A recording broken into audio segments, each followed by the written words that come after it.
అందరికీ నమస్కారం. ఈ నెల 4వ తారీఖున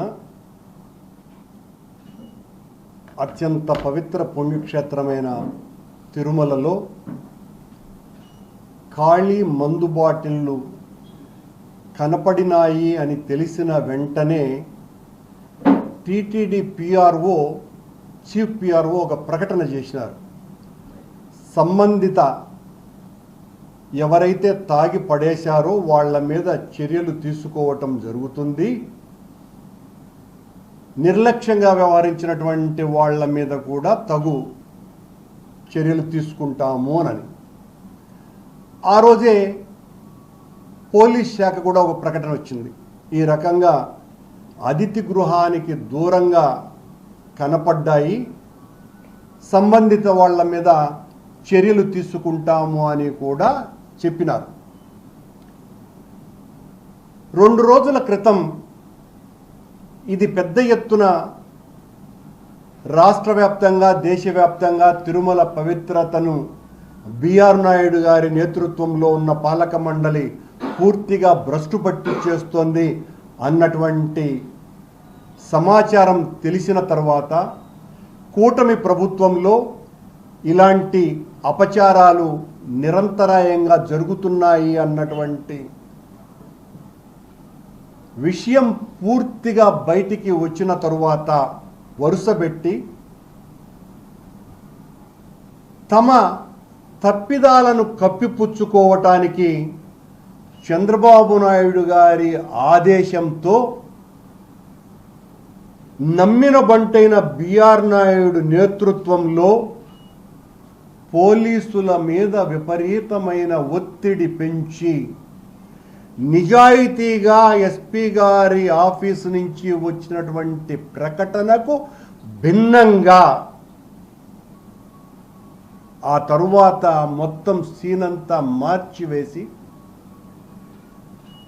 దీని వెనుక వైఎస్ఆర్ కాంగ్రెస్ పార్టీ ఉన్నది, వైఎస్ఆర్ కాంగ్రెస్ పార్టీ కార్యకర్తనే ఈ రకంగా ఖాళీ బాటళ్ళు పెట్టినాడు, దీన్ని సాక్షి విలేకరి క్యారీ చేసినాడు, నవీన్ అనేటువంటి వ్యక్తి మొత్తం సోషల్ మీడియాలో దీన్ని అందుకొని ప్రచారం చేసినాడు అని ఒక కేసు బనాయించి ఓ తప్పుడు కేసును ఎంత దుర్మార్గంగా వ్యవహరించాలనో అంత దుర్మార్గంగానూ వ్యవహరించినారు. నిన్న సాక్షాత్తు క్యాబినెట్ మీటింగులో ముఖ్యమంత్రి చంద్రబాబు నాయుడు గారే ఈ అంశాన్ని ఎత్తి వైసీపీ వాళ్ళు చూడు ఎలా చేస్తున్నారు అని ఆయన సమర్థించుకుంటూ ఆ సంఘటన మీద మా మీద బురద జల్లేటువంటి ప్రయత్నం చేయటం జరిగింది. దాన్ని ఆయనను మోసేటువంటి పత్రికలు ప్రముఖంగా వైసీపీ ఆధ్యాత్మిక విధ్వంసం అని ఈరోజు పతాక శీర్షికలో ఈనాడు పత్రిక కూడా రాయటం కూడా జరిగింది. సరే, కుక్క మూతి పిందెలన్నీ కూడా ఈ 2 రోజులుగా చాలా ఎక్కువ మాట్లాడుతున్నాయి. దీని వెనుక మేమే ఉన్నాం, కరుణాకర్ రెడ్డి కారకుడని ఈ బిఆర్ నాయుడు ముఠా అంతా కూడా విచ్చలవిడిగా వాళ్లకు నోటికి తోచిందంతా కూడా మాట్లాడడం జరిగింది. బిఆర్ నాయుడు యొక్క ప్రైవేటు సైన్యమే కొండ మీద తిష్ట వేసి ఈ రకమైనటువంటి అరాచకాలకు బాధ్యులవుతున్నారు అన్నటువంటిది గత 1.5 సంవత్సరాలుగా పరంపరగా వస్తున్నటువంటి విషయాలను బట్టి చాలా స్పష్టమవుతున్నది. ఇదిగో మా పార్టీ కార్యకర్త కోటి అనే వ్యక్తి 100% అక్కడున్నటువంటి ఖాళీ బాటిల్ను చూసి వీడియో తీసింది మా కోటినే. ఇక్కడ బుకాయింపు ఏమీ లేదు మాకు, కానీ కోటినే పెట్టినాడు అనేటువంటిది తప్పుడు ఆలోచనతో పోలీసులు ప్రభుత్వ ఒత్తిళ్లకు లొంగి మీరు ఈ రోజున పోలీసు శాఖ ద్వారా ఏ ప్రకటన అయితే ఇప్పించినారో మా కోటిని సాక్షి ఫోటోగ్రాఫర్ అయినటువంటి మోహన కృష్ణని అలాగే సోషల్ మీడియాలో పెద్ద ఎత్తున పనిచేసేటువంటి చాలా చదువుకున్న మాకు పుత్ర సమానుడైనటువంటి నవీన్ మీద కేసులు బనాయించి దీన్ని వీళ్ళే చేసినారు అని ప్రచారం చేయటం. మీరు పెట్టినటువంటి తప్పుడు కేసులో భాగంగా పోలీసు శాఖ ద్వారా చేసినటువంటి ప్రకటన ఏమని ఉంది? తగిన ఆధారాలు పూర్తిగా దొరికినాయి కాబట్టి సీసీ ఫుటేజ్లలో ఈ కోటి అనే వ్యక్తే మందు బాటిళ్లు పెట్టినాడు అని ఆ దగ్గరున్నటువంటి సీసీ కెమెరాల మీద కాకుండా దూరంగా ఉన్నటువంటి సీసీ కెమెరాల ఫుటేజ్తో కోటి అనే వ్యక్తి ఫోన్తో వీడియో తీస్తున్న అరాచకాన్ని తెలపటం కోసమని వీడియో తీర్చడానికి వంగినటువంటి దాన్ని కోటినే బాటిల్స్ పెట్టినాడు అన్నటువంటి విషయంగా పోలీస్ శాఖ వారు ఆ సీసీ ఫుటేజ్ని చూపుతున్నారు, ఛాలెంజ్ చేస్తున్నా. ఈ రోజున మీరు మేము చేసినామని చెప్తున్నారు కదా, ఆ అరగంట పాటు ఏం జరిగిందో మొత్తం దగ్గరున్నటువంటి సీసీ ఫుటేజ్ని బయట పెట్టమని చంద్రబాబు నాయుడు ప్రభుత్వానికి సవాలు విసురుతున్నా.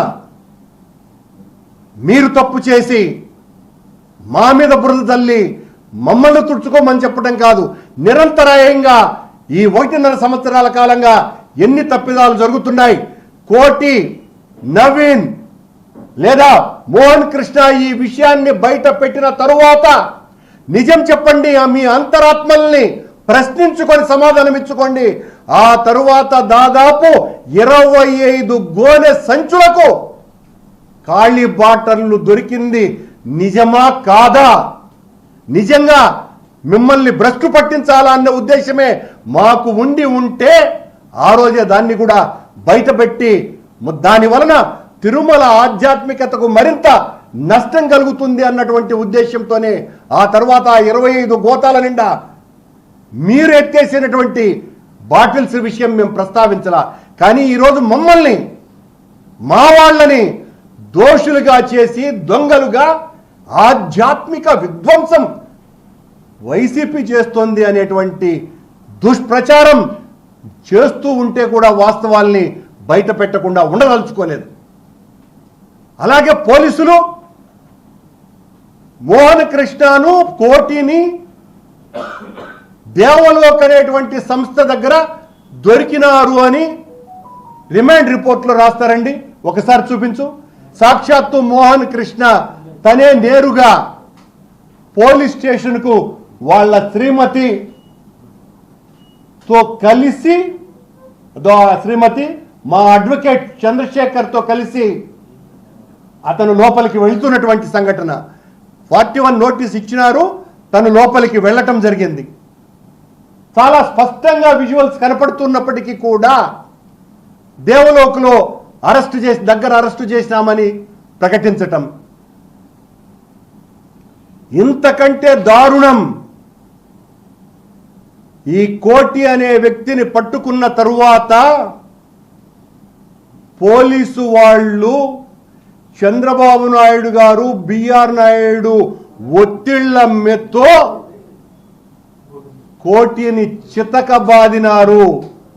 ఇంతకంటే దారుణం మరొకటి ఉన్నదా? అంటే మీకు అనుకూలంగా కేసును మలుచుకోవటం కోసమని ఈ కోటిని విపరీతంగా కొట్టి పట్టుకార్లతో నీ అంతు చూస్తామురానని పట్టుకార్లతో గోర్లు పీకటానికి ప్రయత్నం జరిగింది. పీకలా బెదిరించినారు. ఆ కొండ మీద 2 టౌన్ సిఐగా ఉన్నటువంటి శ్రీరాములు గారు కోటిని 20 దెబ్బలకు పైగా కొట్టడం జరిగింది. తను నేను చెయ్యలేదు సార్, నేను తీసిన మాట వాస్తవమే అన్నా కూడా అలా కాదురా, ఇలా చెప్పురా అని బలవంతంగా అతన్ని పట్టుకార్లతో గోళ్లు తీసేస్తామని బెదిరిస్తారండి. ఇదే మీరు హంతకులు మావోయిస్టులతో వ్యవహరించినట్టుగా, టెర్రరిస్టులతో వ్యవహరించినట్టుగా ఒక నిజాన్ని బయటికి చూపేటువంటి ప్రయత్నం చేసినటువంటి వ్యక్తిని ఆ రకంగా టార్చర్ చేస్తారా? మొత్తం ఆ ఇంట్రాగేషన్లు అంతా కూడా నవీన్ తిరుపతి నుంచి మొత్తం సోషల్ మీడియా అంతా విపరీతంగా పాకిపోతా ఉంది. సీఎంఓ నుంచి మాకు విపరీతమైనటువంటి ఒత్తిళ్లు వస్తున్నాయి అనేటువంటి చర్చ చేస్తున్నారు. ఇదే మోహన్ కృష్ణని ఆ రోజు మొన్న రాయలసీమకు చేసినటువంటి ద్రోహం మీద ధర్నా జరిగినప్పుడు అక్కడ ఉన్నటువంటి డిఎస్పి ప్రసాద్ గారు రాయలసీమ ఏమైపోతే నీకెందుకురా అని రాయలసీమ వాసి కానటువంటి డిఎస్పి బండబూతులు తిట్టాడు. ఈ రకమైనటువంటి అరాచకమైనటువంటి కార్యక్రమాలు చేస్తున్నది ఎవరు? మీ చేత చేయిస్తున్నది ఈ ప్రభుత్వం. పోలీసు వ్యవస్థ మీద మాకెంతో నమ్మకం ఉన్నది, గౌరవం ఉన్నది. సాక్షాత్తు ఈ జిల్లా ఎస్పీ కూడా ఎంతో బాధ్యతగా వ్యవహరించేటువంటి మనిషి. కానీ జరుగుతున్నటువంటి నేపథ్యం, కింది స్థాయి పోలీసులను ఏ రకంగా వాడుకుంటున్నారు, మమ్మల్ని దోషులుగా నేరస్తులుగా చిత్రీకరించి 152 BNS సెక్షన్ పెడతారండి వీళ్ళ మీద. లేకపోతే కేసుల్లో వెంటనే బెయిల్ వస్తుందని 152 BNS కేసు పెట్టారు. సాక్షాత్తు మ్యాజిస్ట్రేట్ గారు ఆ 152 దేశద్రోహ కేసు ఏ రకంగా దీనికి అప్లై అవుతుందయ్యానని మందలించిన మాట వాస్తవమా లేదా? ఆ శ్రీరాములు గారిని ప్రశ్నించినారా లేదా? మందలించటమే కాదు, చాలా తీవ్రంగా ఆయన మాట్లాడడం కూడా జరిగింది. ఇది అప్లై అవ్వకుండా ఎట్లా తీసుకొని వస్తారయ్యా మీరు అని. అంటే 152 ఎందుకు పెట్టారు? పని కట్టుకొని వీళ్లను జైళ్ళలోకి నొక్కి వెయ్యాలని. న్యాయస్థానాలు ఉన్నాయి కాబట్టి, ఆ పవిత్రమైనటువంటి న్యాయమూర్తులు ఉన్నారు కాబట్టి మేమందరము బతికి బట్టగడుతున్నాం. ఒకవేళ ఇది లేకపోతే ఈ రాష్ట్రంలో వైసీపీ కార్యకర్తలు నాయకులు అందరినీ కూడా ఈ పార్టీకే మొత్తం జైళ్ళంతా కూడా నింపి ఉండేవాళ్ళు కాదా? మేమందరం కూడా జైళ్ళే మాకు ఆవాసాలుగా మారి ఉండేటివి. ఇంతగా దుర్మార్గం చేస్తూ అన్యాయంగా అక్రమంగా అరాచకాలు చేస్తూ కొండకు అపవిత్రం చేస్తూ మా మీద నిన్న సాక్షాత్తు క్యాబినెట్లో చర్చించి ఆధ్యాత్మిక విధ్వంసం మేం చేస్తున్నాము అన్నటువంటి మాటలు సాక్షాత్తు చంద్రబాబు నాయుడు గారే మాట్లాడుతున్నారంటే మా సవాల్ని స్వీకరించాల చంద్రబాబు నాయుడు గారు. బిఆర్ నాయుడు, నిజంగా నీవు భక్తిపరుడువే అయితే నిరంతరం కరుణాకర్ రెడ్డి భక్తిపరుడు కాదు అని మాట్లాడుతున్నావే, ఛాలెంజ్ విసురుతున్నా. ఆ మొత్తం సీసీ ఫుటేజ్ని బయట పెట్టండి. ఒకవేళ నువ్వు అన్నట్టుగానే కోటి చేశాడు అన్నది, మరి ఏమైంది మీ భద్రతా వ్యవస్థ? కింద అంత పెద్ద ఎత్తున టాస్క్ ఫోర్స్ అంతా ఉంటుంది కదా, చెక్ పోస్ట్ ఉంది కదా, ఎలా వెళ్ళినాయి? మా వాళ్ళు తీసుకుపోతూ ఉంటే ఎందుకు పట్టుకోలేకపోయినారు? ఏమైంది నీ నిఘా వ్యవస్థ అంతా కొండ మీద? ఈ కొండ మీద ఉన్నటువంటి నిఘా వ్యవస్థ అంతా నిద్రపోతోంది కనుకనే ఈ రకమైనటువంటి సమస్యలు వస్తున్నాయి కొండ మీద. ఏదో నేను చేశానని బిఆర్ నాయుడు అంటున్నాడు. బిఆర్ నాయుడు, నేను చెప్తున్నా, నీ ప్రైవేటు సైన్యం, నీ దళారీ సేన తాగి పారేసి ఉండవచ్చు. నీకెక్కడ భక్తి ఉంది? నువ్వు నీ అరాచకాలకు అంతెక్కడుంది? ఎలా వచ్చాయి నీకు ఇన్ని వేల లక్షల కోట్ల రూపాయల ఆస్తి? ఎలా సంపాదించినావు నువ్వు? నీకు అడ్వర్టైజ్మెంట్లు ఇచ్చేటువంటి వాళ్ళకందరికీ కూడా, ఆ యజమానులకందరికీ కూడా దర్శనాలు చేయించటంలో ఉన్నావే, ఆ బలిసినటువంటి వాళ్ళందరూ కూడా తాగి పడేసి ఉండవచ్చు కదా. ఏం చేస్తున్నావు? నిద్రపోతున్నావా? మా మీద ఎంతసేపు మమ్మల్ని అరెస్టు చేసి దోషులుగా చేసి 11 గంటలకు ప్రెస్ మీట్ పెడుతున్నాడంట బిఆర్ నాయుడు. దీని మీదనే బిఆర్ నాయుడు, నా మాటలు తీసుకొని మాట్లాడు. నువ్వు, నీకు దమ్ముంటే ఆ పోలీసు అధికారుల చేత, అందులో నిఘా వ్యవస్థకు సంబంధించి సీసీ కెమెరాలన్నీ కూడా టీటీడీ ఆధ్వర్యంలోనే ఉంటాయి. ఆ మొత్తం సీసీ ఫుటేజ్లో కోటి అనే వ్యక్తి బాటిల్స్ పెట్టినట్టుగా, అతనే బాటిల్స్ పెట్టినట్టుగా ఉండేటువంటి సీసీ కెమెరాలో సాక్ష్యం చూపించు అని సవాల్ విసురుతున్నా. ఊరికేనే తుంటలు చేసేసి నీకు అనుకూలంగా కోటి వంగింది మాత్రమే చూపించి కోటి వంగినాడు, తీస్తున్నాడు. అక్కడ పడినటువంటి బాటిల్స్ని తీస్తున్నాడు. బాటిల్స్ పెట్టింది చూపించు. ఆ తర్వాత జరిగినటువంటి తతంగం ఎన్ని గోతాలలో దొరికినా, ఎన్ని గోని సంచులలో ఆ బాటిల్స్ దొరికినాయి అన్నటువంటి విషయం నిజంగా భక్తుడివే అయితే, నిజంగా మీరు ధర్మ పరిరక్షణకు కట్టుబడి ఉన్నటువంటి వాళ్లే అయితే బయట పెట్టమని సవాలు విసురుతున్నా,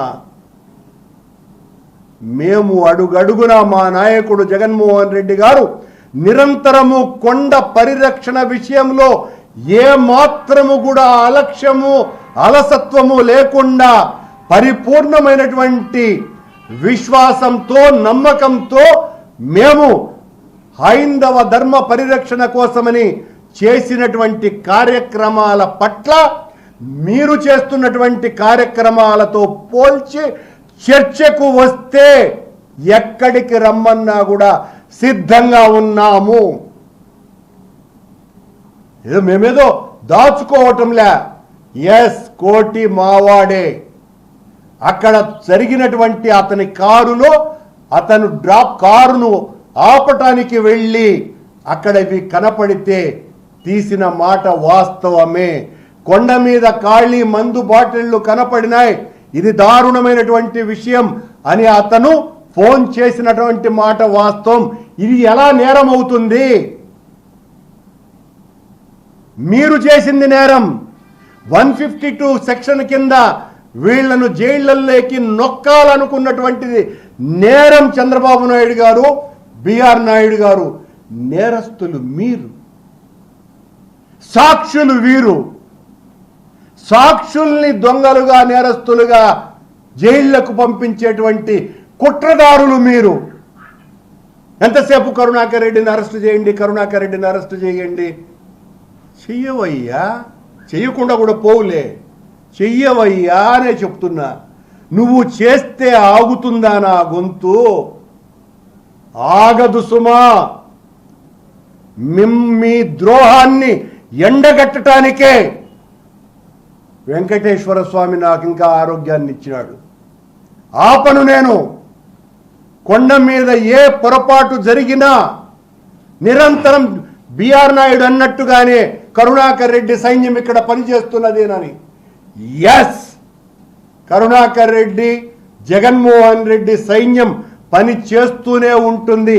కొండ మీదనే కాదు, రాష్ట్రమంతా మీరు చేసేటువంటి తప్పుల్ని ఎత్తి చూపటానికి మీ ప్రభుత్వం నిరంతరంగా ఉండాలని మీరు ఘోరాలు, అపచారాలు, నేరాలు చేస్తూ ఉంటే ప్రజలకు తెలియజెప్పకుండా మౌనంగా ఉండే పిరికి పంద రాజకీయ నాయకులం, రాజకీయవేత్తలం కాదు. జగన్మోహన్ రెడ్డి సైనికులం మేము.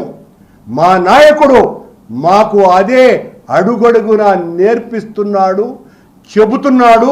దాన్ని తూచా తప్పకుండా పాటిస్తాం. ఈ సంఘటనలో పోలీసులు బలిపశువులైనారు. చంద్రబాబు నాయుడు గారికి బలిపశువులుగా పోలీసులు మారినారు. శ్రీరాములు గారు సిఐ చేసినటువంటిది చాలా చాలా తప్పిదము. ప్రభుత్వాలు వస్తూ ఉంటాయి, పోతూ ఉంటాయి, రాజకీయాలు ఒకే రాజకీయ పార్టీ అధికారంలో ఉండదు. ఈ రకంగా మీరు ఒత్తిళ్లకు లొంగి అబద్ధాన్ని నిజం చేయాలని తప్పుడు కేసులు బనాయించి ఒక టెర్రరిస్టు పట్ల ప్రవర్తించేటువంటి తీరుతో కోటి మీద అమానుషంగా ప్రవర్తించినటువంటి తీరు.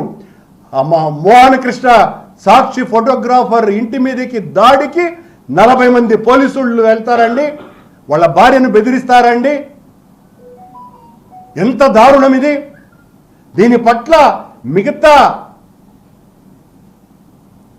జర్నలిస్టులు పట్టించుకోవాల్సినటువంటి అవసరం కూడా ఎంతైనా ఉన్నది. అల్టిమేట్గా రాష్ట్రంలో, దేశంలో జర్నలిస్టుకు చిన్న ఇబ్బంది కలిగిన మొత్తం జర్నలిస్టులంతా కూడా ఏకమై తమ గొంతు వినిపిస్తారే.